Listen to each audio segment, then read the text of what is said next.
I think the notes have it. The amendment number 1 to 5 recommended by Rajya Sabha are negative.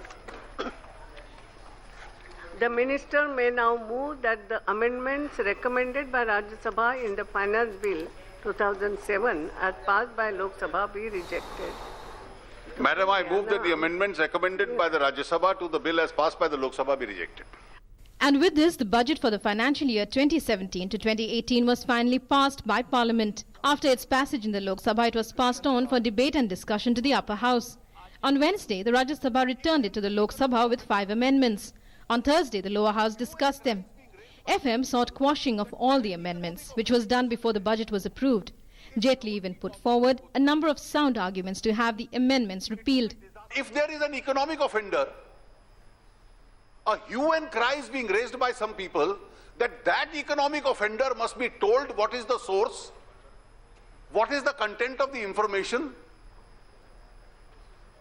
This has never been done, and only so that this judgment of the court's observation should not be misunderstood, this amendment has come only as a matter of abundant caution.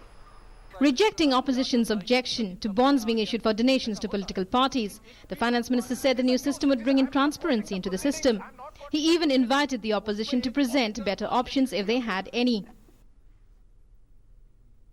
I have an open invitation to all.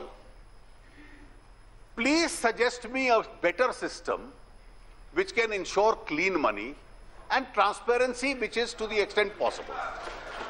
I am yet to receive a single suggestion, but the fact is, under the circumstances, these are 4 options which we have opened, and these are 4 which emanate from a scheme which will be drawn under the Income Tax Act. Once Parliament passes the finance bill, it will go to the President for approval, and the new budget will come into effect from the 1st of April. This year's budget is being termed historic for many reasons. Its provisions will be implemented from the 1st of April itself. Ministries will thereby get the benefit of available funds for work from the 1st of April. Earlier, the finance bill would be passed in either May or June, which meant ministries were allocated funds much later. As a result, schemes too began later.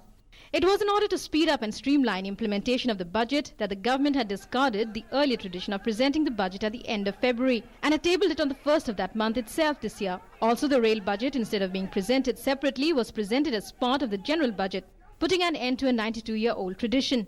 Another major significance of the budget 2017 to 2018 is that the government has not allocated expenditure under the categories of scheme-based expenditure and non-scheme expenditure.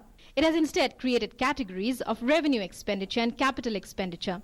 The Finance Ministry, by doing away with categories such as scheme-based and non-scheme-based, has made funds available to all government schemes equally. All in all, the government has initiated new traditions with this year's budget with the sole aim of benefiting the public. With inputs from Parliament team, Newsnight Desk, DD News.